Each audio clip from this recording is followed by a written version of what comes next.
Good morning and welcome to this worship as we share worship together on this Independence Day weekend.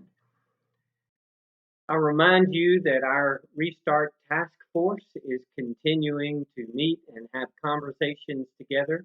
We'll be meeting again tomorrow evening to talk about July 12th. As you know, we have planned to restart in-person gatherings for worship on July 12th, but we need to continue a conversation about that, and we'll let you know later in the week if we are indeed going to continue with that plan to meet in person on July 12th, next Sunday.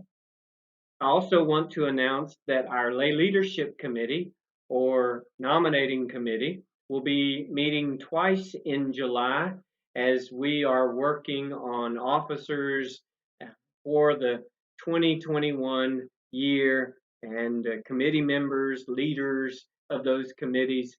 So if you are part of that task force, we encourage you to make sure that those dates are on your calendar.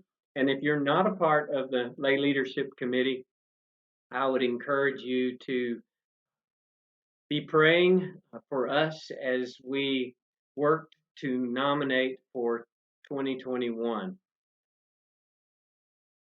As we think about Independence Day and this weekend in our nation, perhaps you would remember a verse of scripture from Psalm 33. Some have heard it before. It says, "Blessed is the nation whose God is the Lord." Now, as this psalm was written, it was referring to God's people, the Israelites, the people of Israel.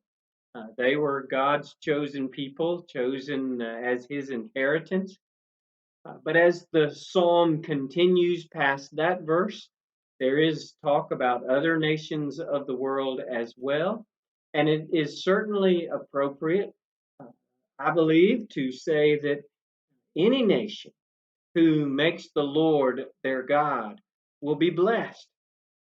So it's important as we look at this scripture together that we call out to God, that God will move in our nation, that we might truly worship the Lord and make the Lord our God, put him first in our nation, because that is the way to blessing.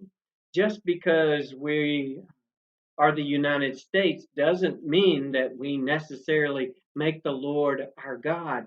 We need to do that in order to know God's blessings in our lives.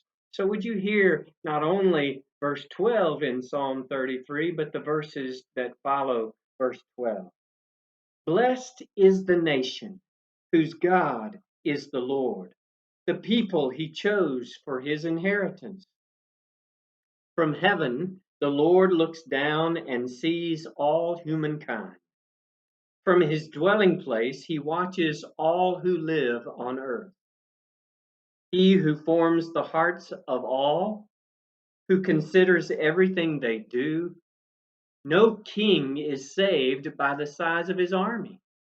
No warrior escapes by his great strength. A horse is a vain hope for deliverance. Despite all its great strength, it cannot save. But the eyes of the Lord are on those who fear him, on those who hope in his unfailing love, to deliver them from death and keep them alive in famine. We wait in hope for the Lord. He is our help and our shield. In him our hearts rejoice, for we trust in his holy name. May your unfailing love rest upon us, O Lord, even as we put our hope in you. May we, as a nation, put our hope in the Lord and make the Lord our God. And as we move into this time of worship uh, through singing, and as we continue in worship, may we call out to God to enable us as a nation to make the Lord our God.